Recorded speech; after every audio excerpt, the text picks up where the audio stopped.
Hi, and welcome to this episode of John's Motorcycle Rescue and Review. Today, I'm going to be doing another fun back-to-back ride comparison between two of my favorite vintage motorcycles. And I was recently asked by a subscriber what I prefer, if I prefer riding the 1100s or the 750s, and what is it like to kind of transition back to back, and they wanted to see kind of a comparison between bikes in different size classes. So I thought these two bikes really presented a good selection to do a comparison with.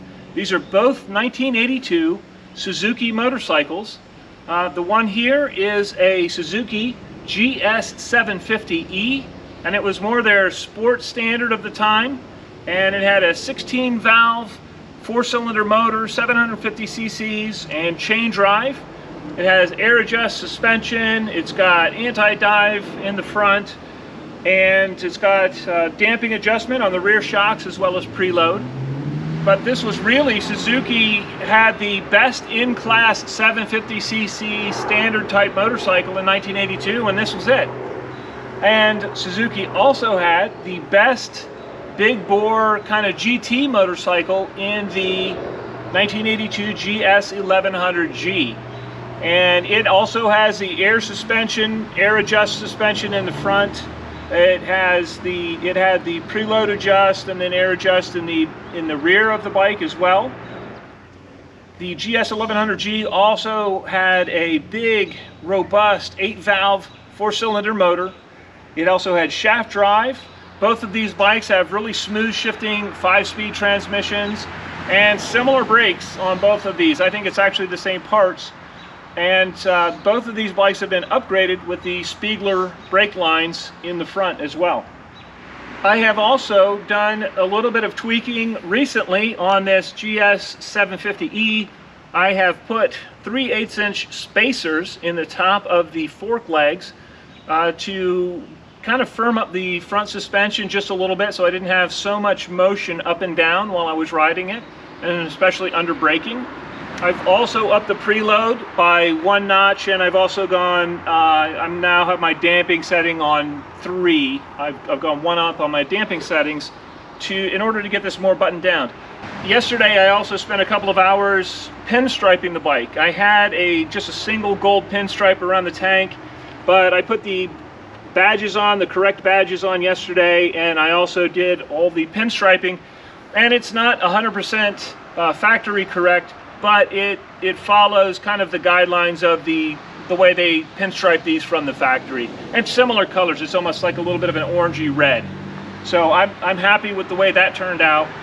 And on the GS1100, just to be full disclosure here, I have modified and tuned the suspension with progressive suspension springs in the front, and I'm running some Ingo shocks in the back, and it really firmed up the ride. So it rides in a very sporting fashion, more so than this 750. This 750 is closer to stock. But enough talk. What are they like to ride? What is it like to transition from an 1100cc vintage motorcycle to a 750 and back again? What are the impressions? What are the kind of the character of each of these bikes? Well, let me grab my helmet. I'll take the camera along and we'll find out together. Let's ride.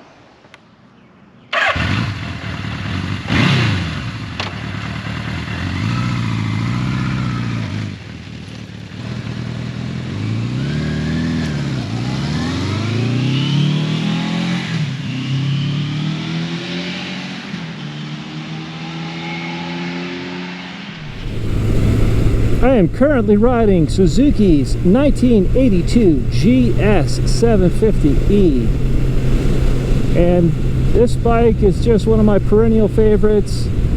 It rides so nice, and just everything it does well. It's a very comfortable place to be. I'm immediately struck by how smooth the motor is in this, and the seat is super comfortable, and the seating position, for me, being a tall guy, I've got plenty of room on this bike. I'm running the same handlebar on both this and my 1100, and it offers a nice compromise of comfort leverage due to the width of it, and it's got a little bit of a lean to it. Also, it's a lower bar, and I run it on most of my vintage bikes just because it suits me very well. Instrumentation on both of these bikes is absolutely fabulous. They both have big speedo, a big tach. We've got a fuel gauge, a gear indicator. They both have side stand lights, warning lights, and this one even has an oil temperature gauge. As you can see, there's not really any heat in the motor yet, so I'm going to ride this a little while and get some heat into it. As I mentioned in the intro, I have just tweaked the front suspension on this bike, and it really helps it not to dive so much under braking.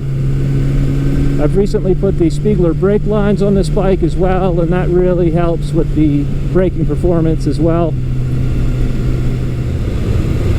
Even by today's standards, it's got one of the best transmissions I've ever experienced in motorcycling. And this has decent mid-range, but if you want to really get into the power, you have to rev it up more.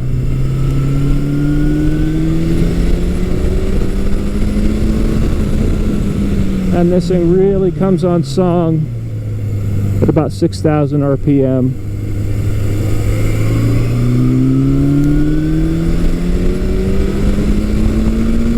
There it's starting to pull.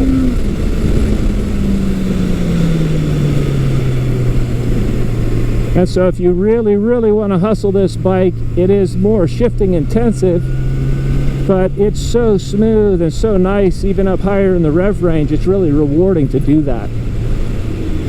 This bike currently is running the stock airbox and stock exhaust.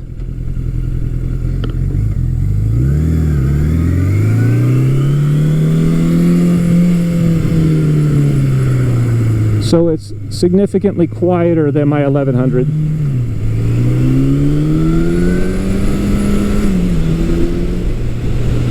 Both of these bikes are just supremely comfortable. The G was really set up as almost a sport touring bike, and even this GS750, for a bike that was essentially a sport bike at the time, it is so comfortable and plush and easy to ride.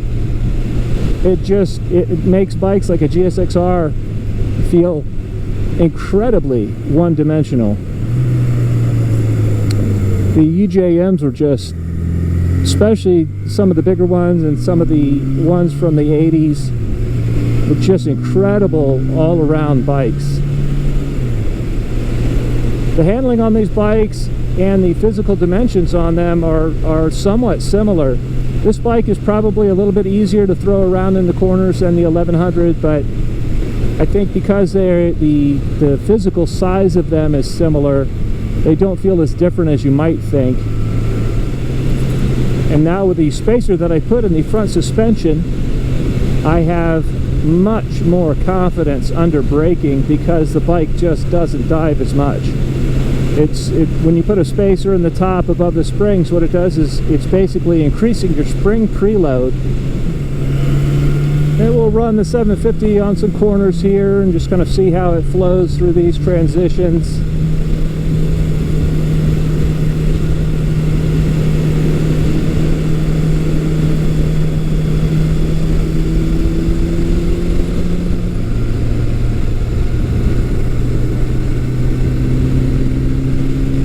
The suspension setup on this bike now with those little modifications, it is just really, really nice, very much to my taste.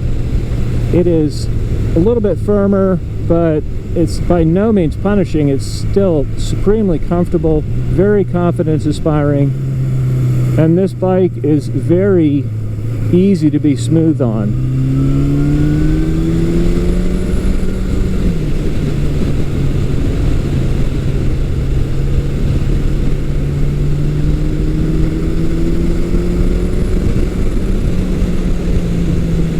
Power just builds as the revs increase.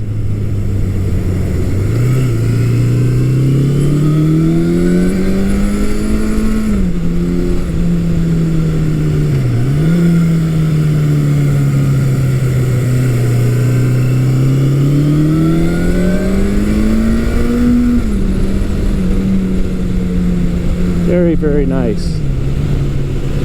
Yeah, right now I've got this Suzuki 750 just dialed in and exactly where I want it, and it is really, really nice. It's just a great riding, super comfortable, non-fatiguing motorcycle, and it's just very, very smooth. One area is where the 750s and smaller displacement bikes make a lot more sense is for less experienced riders. They're much more forgiving with over-exuberant throttle input. If you just, whack the throttle wide open, it's not likely to jump out from underneath you. You have to be more deliberate and intentionally carry much higher revs to get the same amount of performance as you do from the big bikes.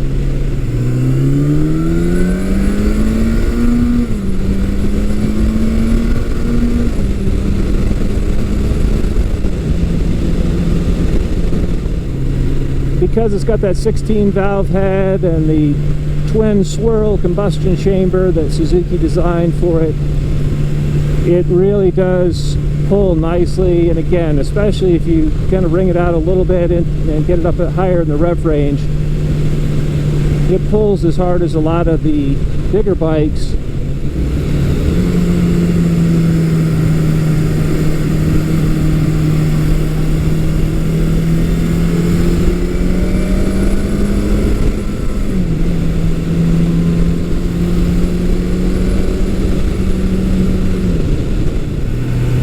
Yeah, in 1982, Suzuki did such a good job with this bike. It's no wonder it won Best in Class. And it's just a phenomenally easy to ride, comfortable, smooth, quick motorcycle. Good job, Suzuki.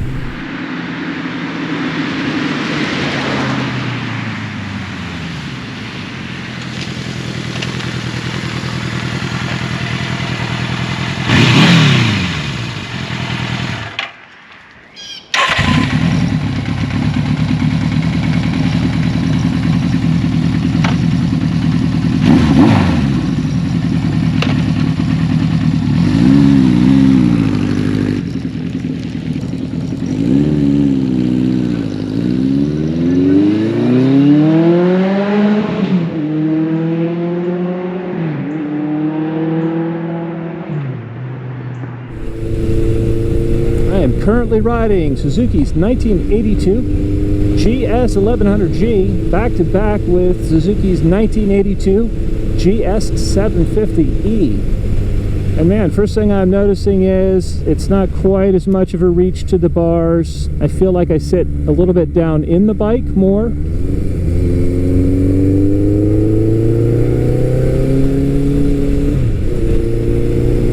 This bike isn't quite as smooth as the 750, but it's not bad.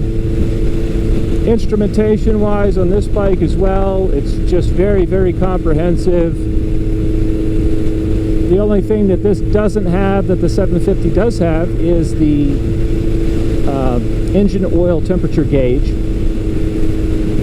Clutch pull on the 1100, and I'm not exactly sure why, but the clutch pull on this bike is significantly lighter than that on the 750. Size-wise, these bikes are so similar. I think I actually have a little bit more legroom on the 750 because of the seat that's on that bike. And if I change this one back to the standard G seat, it would probably, I would sit a little bit taller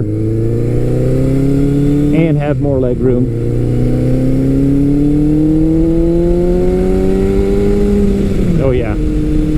Yeah, that's why I like 1100s. I think if you could see the smile that I have on my face right now, you would understand my love for the big bore bikes.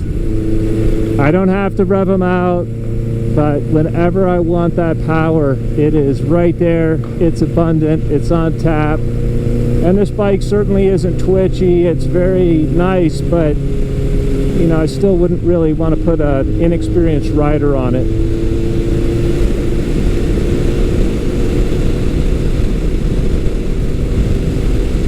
And it's very confidence inspiring, very comfortable. I can go, just reasonable speeds if I want to. But when I want to wick it up, this thing just does it, and I don't have to rev the motor so high in the RPM range, so it's less work for me to go fast.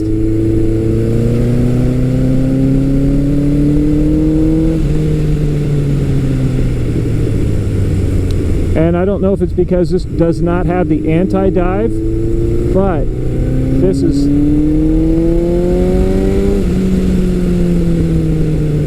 is more confidence inspiring on the brakes, and it takes less lever pressure to perform a similar stop.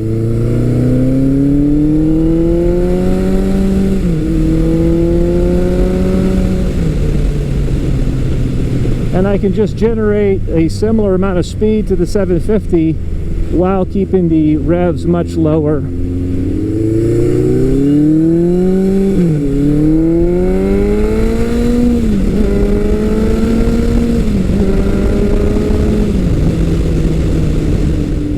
And there's that sound. That's just a glorious bellowing sound.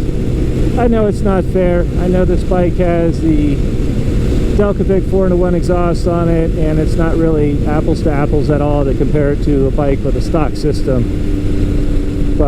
And I'm sure the Suzuki 750 would sound great with a Delcavic too. But I love the sound of a big, kind of the deep sound of a big 4-cylinder with a 4-in-1.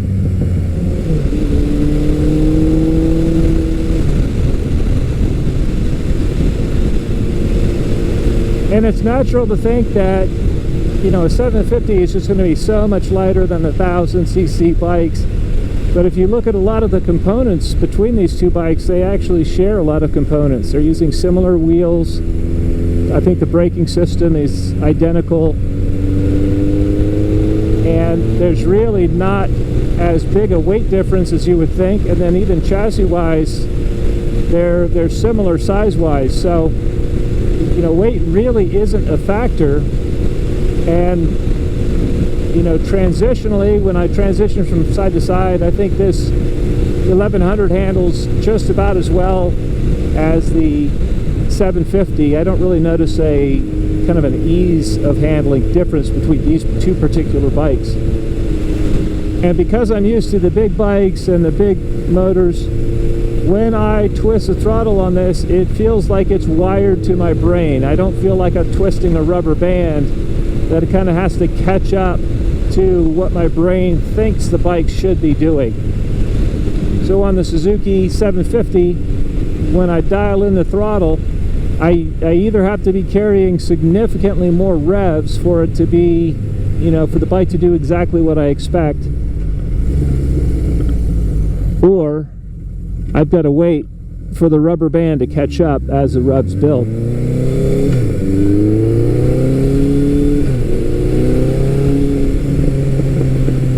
And this, I just have, it's a lot less throttle input that I have to put in.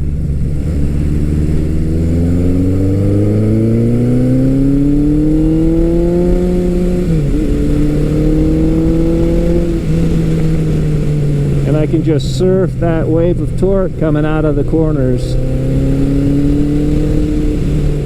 The suspension setup I've got running on this bike currently is not as compliant as that of the 750, but it's a little bit more direct, and it's really set up nicely to my taste. It's not harsh by any stretch, but you do feel the sharp bumps a little more.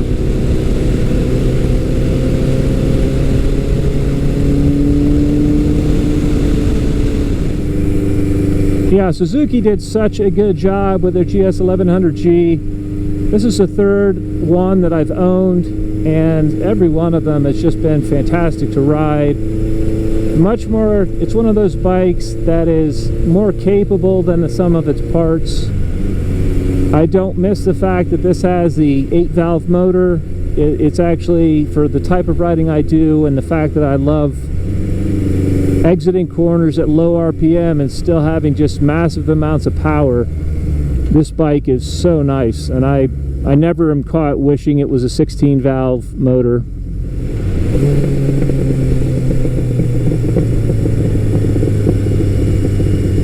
I even love the crackle of that exhaust when I'm off the throttle. Yeah, to me the Suzuki GS1100G, the way I've got this bike set up currently, it is the perfect combination of visceral feel, of excitement when you twist the throttle. It's got the sound that goes perfectly with the other sensations of the bike. You know, the chassis is communicative, but it is still supremely capable and able to just do so many things so well. And then there's that. Yeah, this bike just makes me smile.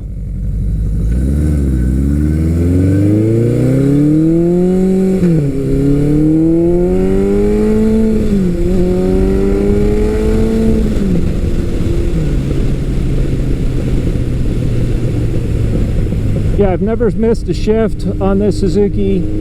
It's got such a smooth shifting transmission. I'm not worried that it's going to pop out of gear, and it accelerates with authority. This bike has 33,333.5 miles on it. It actually just turned all threes. Pretty cool. But even with that mileage, it runs flawlessly. Always starts up, doesn't smoke, doesn't use oil. Yeah, this is just a super nice ride, and I'm reminded why this bike is one of my all-time favorites. That is not the most handsome bike in the world, although I do think it's a really nice looking bike, but it pushes all the right buttons for me, and it's just been a tremendously good bike over the course of ownership, and a really, really fun project to work on over the course of the years.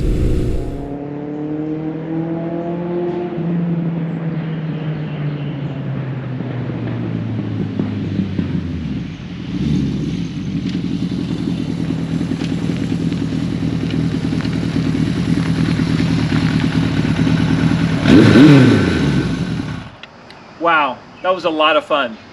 The really cool thing about these two bikes is they were both best in class in 1982. The GS1100 was the best open GT bike, and the GS750 was the best 750. And so, you know, and I can see why. They're just fantastic. For me personally, I'm jaded and I love riding the big displacement bikes. And so, you know, one of the interesting things to me about riding both of these is the Suzuki 750 here, the GS750E. It feels like a big bike. I don't feel like I'm cramped on it. I don't feel like I'm riding a teeny tiny little motorcycle. It actually feels like a full-size 1000. And so, you know, it's not really appreciably easier to drive than the GS1100G. And the balance on both of these bikes is really nice. They both shift great. Really what it comes down to for me is a couple of key areas where I think the GS1100 has the definite advantage. First off, it's the power plant. That big 1100cc 8-valve motor, it is just a torque monster. It also pulls nicely all the way to the red line, and it really picks up strongly above 6,000 RPM. So, and it just, the way that it picks up throttle, it's like it's dialed directly to my brain. And so, you know, it just gives the bike exactly the amount of go that I want it to as I dial the throttle in. On this 750, and oftentimes on smaller displacement bikes, I feel like I'm riding with a rubber band attached to my wrist. So I give it the throttle that I want, and then I've got to wait as the revs build.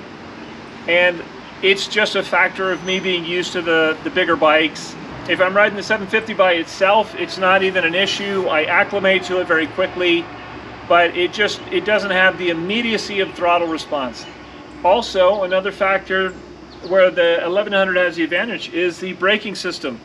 And I think what happens with the anti-dive system is that when I put brake pressure on the lever, not only does it go to pushing the pistons in, but it also there's motion inside the anti-dive units, and that actually requires you to give more lever pressure to get the same amount of braking.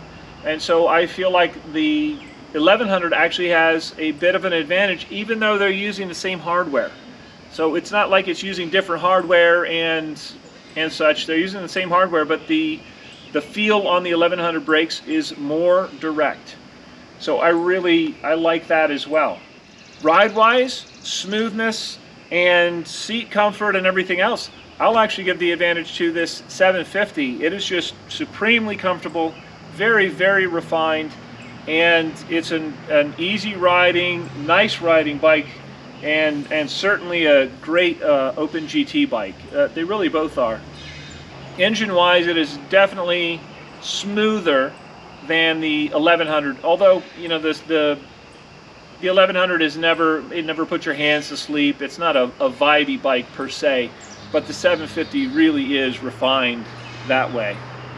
Weight-wise and handling-wise, I was expecting the 750 to be the clear winner in those categories, and you know, when you really kind of push them, I was expecting this to be the clear winner, and it's not really. They both are similar. I didn't see really an advantage for either bike, and you know, for me, I'm more relaxed on the 1100 because I'm not having to think about my revs as much, and so I can, you know, come out of a corner at 3,000 RPM where the bike is not, you know, so abrupt, and still just, you know, as I dial in that throttle, it just picks up instantly and goes.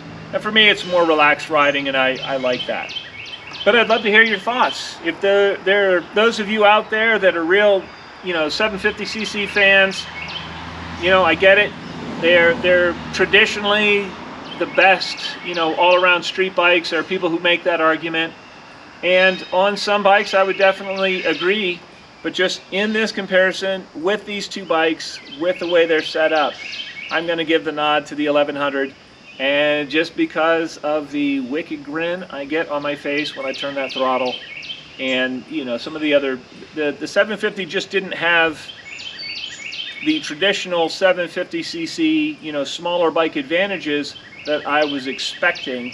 And so at that point, you know, all else being equal, I like displacement. So I hope you found this video entertaining and informative, and until next time, enjoy the ride.